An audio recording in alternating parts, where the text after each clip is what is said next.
தலைப்பு: துளசி இலைக்கும் ஒரு இதயம் இருக்கு. ஒரு நாள் தேவாலயத்துக்கு அடுத்த தோட்டத்தில் ஒரு துளசி செடி இருந்தது. அதன் இலைகள் பச்சையாக காலை வெளிச்சத்தில் பளபளத்தன. அதன் பக்கத்தில் ஒரு பெரிய ரோஜா செடியும் இருந்தது. ரோஜா தன்னுடைய அழகை பெருமைப்படுத்திக் கொண்டது. ரோஜா துளசியை பார்த்து சிரித்தது. "நீயா?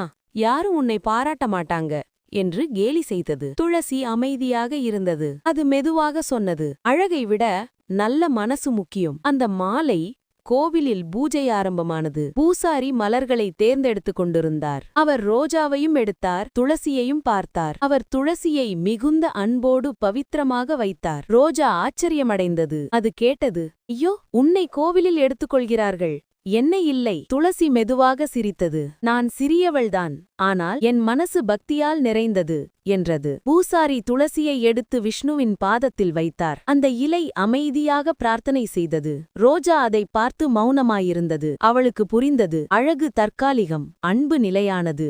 அந்த நாளிலிருந்து ரோஜா துளசியை மதிக்கத் தொடங்கியது. அவள் சொன்னாள், "உன் மனம்தான் உன்னை புனிதமாக்குது." துளசி சிரித்தது. "எல்லாருக்கும் ஒருவருக்கொருவர் வித்தியாசமான பணி இருக்கு" என்றது. அந்த இரவு காற்று மெதுவாக வீசியது. துளசியும் ரோஜாவும் சேர்ந்து மனம் விட்டன.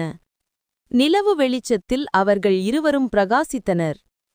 துளசி மெதுவாக சொன்னது, "அழகு உடம்புல இல்ல, ஆன்மாவுல இருக்கு." அந்த வார்த்தைகள் காற்றோடு பறந்து சென்றன. அது கேட்கும் ஒவ்வொரு இதயத்திலும் விதையாக விழுந்தது. கதையின் கருத்து: அழகாக இருப்பது முக்கியமல்ல, அன்பும் பக்தியும் தான் உண்மையான அழகு. நல்ல மனசு கொண்ட இதயம்தான் தேவன் வாழும் இடம். இது மாதிரியான மனதை நிம்மதி கொள்ள வைக்கும் கதைகள், குழந்தைகளுக்கு நல்ல சிந்தனை வளர்க்கும் முறைகள், மனிதத்தன்மையை உணர்த்தும் நிகழ்வுகள், இவற்றை தவறாமல் கேட்க மாத்தி யோசி லைஃப் ஈஸி சேனலை லைக் பண்ணுங்க, ஷேர் பண்ணுங்க, சப்ஸ்கிரைப் பண்ணுங்க. மாத்தி யோசி, வாழ்க்கை சுலபமாகும்.